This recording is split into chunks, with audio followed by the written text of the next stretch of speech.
మహేష్ బాబు గారితోనే అవును. మీ ఎక్స్పీరియన్స్ ఎలా ఉంది? అంటే ప్రతి ఒక్క హీరోతోని ఒక మంచి అచీవ్మెంట్స్ ఉన్నాయమ్మా. మంచి నాకు ర్యాప్ ఉంది. రఫ్లీ ఇప్పుడు చాలా పెద్ద అయిపోతే ఇంటర్వ్యూ రఫ్లీ చెప్పేసి అల్లు అర్జున్ గారితో కూడా ట్రైన్ ట్రాక్ దగ్గర కూడా చాలా మంచి ట్రాక్ ఉంది. ఆయన కూడా చాలా మంచి హీరో గారు, చాలా మంచి వ్యక్తి. అల్లు అర్జున్ గారు నాకు సపోర్ట్ చేయడం వల్ల అంత మంచిగా వచ్చింది.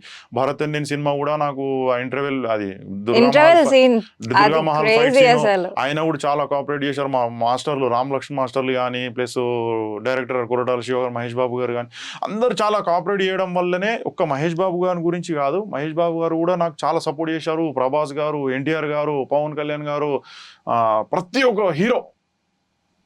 ఒక్క హీరో సపోర్ట్ చేయడం వల్ల మీ రెమో రహీమ్ యాక్టర్ అనేవాడు ఇక్కడ ఉన్నాడు, ఇక్కడ దాకా వచ్చాడు. పవన్ కళ్యాణ్తో అంత పెద్ద సీను, అట్లాంటి సీన్లు ఇప్పుడు రాబోయే అంత పెద్ద పెద్ద పాన్ ఇండియా సినిమాలు నేను చేస్తున్నానంటే అదంతా క్రెడిట్ ప్రతి ఒక్క హీరో.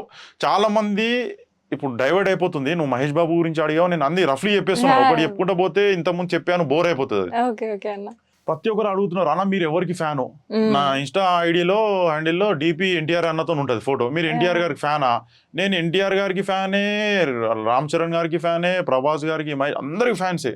నేను అందరు గౌరవిస్తాను. నేను ప్రతి ఒక్క హీరోతో నటించాను కదమ్మా, వాళ్ళు కూడా నాకు ఇష్టపడతారు, నేను కూడా వాళ్ళకి ఇష్టపడతాను. ఒక హీరో అని కాదు, నేను ప్రతి ఒక్క హీరోని ప్రేమిస్తాను, అందరికి ఫ్యానే. ఓకే, అంటే సిల్లీ క్వశ్చన్, అబ్బో ఇతను సేఫ్ అయిపోయి అందరి దగ్గరికి వెళ్ళి ఛాన్స్ రానికి చెప్తున్నాడు. ఛాన్స్ కాదా, నీ ముంగట ఉంది కదా నా పుస్తకము. నేను ప్రతి ఒక్కరితో నటించాను, ప్రతి ఒక్క ఫ్యాన్ అని చెప్పి నేను ఎట్లా చెప్పగలుగుతాను? కొంచెం దాంట్లో పవన్ కళ్యాణ్ అంటే కొంచెం ఇష్టం, అంతే, కొంచెం ఇష్టం. ప్రతి ఒక్కరికి ఫ్యానే అది. అంటే ఒక్కొక్క హీరో నుంచి ఒక్కొక్కటి పిక్ చేసుకోవాలంటే ఏం పిక్ చేసుకుంటారు సార్? అంటే అల్లు అర్జున్ గారి దగ్గరికి వెళ్ళి హార్డ్ వర్క్, చాలా మంచి హార్డ్ వర్క్ చేస్తారు. ఆయన చాలా హార్డ్ వర్క్ చేస్తారు. యువతల వ్యక్తికి కూడా, ఆర్టిస్ట్ కూడా మంచి అది ఉంటది.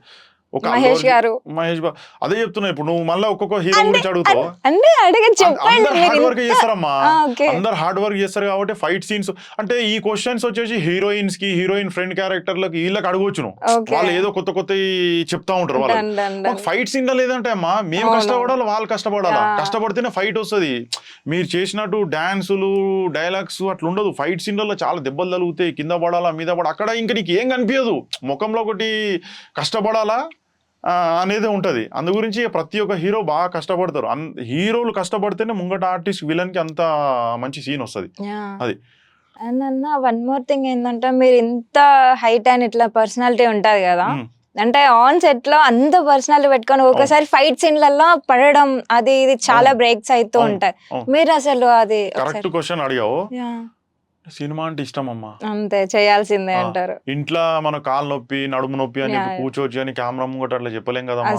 మనకు ఛాన్స్ రావడమే పెద్ద మహా కష్టము, అదృష్టము. సినిమా ఇండస్ట్రీ అనేది ఒక సముద్రం లాంటి, దాంట్లో మన చేపలు లాంటి వాళ్ళం, చిన్న చేప లాంటి వాళ్ళం.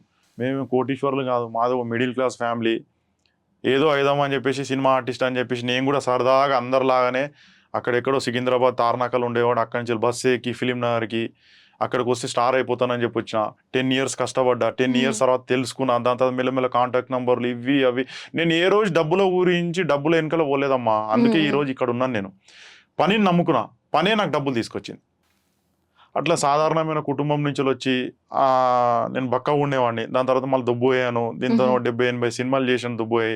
దాని తర్వాత మళ్ళీ ఒక త్రిబుల్-ఆర్ అని చెప్పి సినిమాలో ఆఫర్ రావడము, ఆ 6 pack చేయడము, అది కొంచెం డిలీట్ అయిపోయింది సీన్ త్రిబుల్-ఆర్ సినిమాలో. దాని తర్వాత ఇప్పుడు మీ ఇంటర్వ్యూ చూసే వాళ్ళు కూడా అనుకుంటారు, మీరు ఎవరు ఇతను ఇంతగానని చెప్తున్నాడు, గుర్తుపట్టనట్టు అయిపోయింది. అన్ని సినిమాలు చేసి కూడా వెయిట్ లాస్ అయ్యేసరికి గుర్తుపట్టను. ఇప్పుడు ఉస్తాద్ భగత్ సింగ్ నుంచి మళ్ళీ రికగ్నిషన్ వచ్చింది, అందరు గుర్తుపడుతున్నారు. మళ్ళీ అరే అతనే ఇతనే అని చెప్పి గుర్తుపడుతున్నారు. ఇప్పుడు పెద్ద పాన్ ఇండియా సినిమాల ఆఫర్లని చేస్తున్నాను. అది హైట్ నాది చాలా ప్లస్ పాయింట్. 1000 మందిలో కూడా నేను కనిపిస్తాను.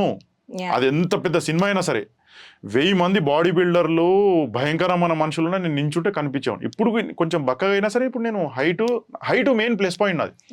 6.6 హైట్ నాది. చాలా మంది విజయ్ అన్నతోని, నేను అక్కడ తమిళ్ సీఎం విజయ్ అన్నతోని సినిమా చేశాను కదా, ఆయన ఫోటో అప్లోడ్ చేశాను. అప్లోడ్ చేసిన తర్వాత మీరు నమ్మరు, నేను మొన్న ఇన్స్టాగ్రామ్ దాంట్లో రీల్ కూడా పెట్టాను. 72,000 మెసేజ్లు వచ్చినాయి నాకు. 72,000 మెసేజ్లు, 1000 ఓన్లీ ఏమని అడుగుతున్నావు, మీ హైట్ ఎంత, తమిళ్లో అడుగుతున్నారు. నేను తమిళ్ రాదా బాబు నాకు అని చెప్పి ట్రాన్స్లేషన్ చూసుకొని కొడితే చెప్తున్నాను 6.6 హైట్ నాది అని చెప్పి. తమిళ్ ప్రేక్షకులు కూడా అంతగా ప్రేమించారు నాకు. ఆ విజయ్ నాకు చాలా ఫ్యాన్స్ ఉంటారు, అమ్మో, చాలా ఇక్కడ పవన్ కళ్యాణ్ టైపు అక్కడ చాలా ఫ్యాన్స్ ఉంటారు ఆయనకు. అట్లా హైట్ నాది 6.6 ప్లస్, అది చాలా ప్లస్ పాయింట్ అది.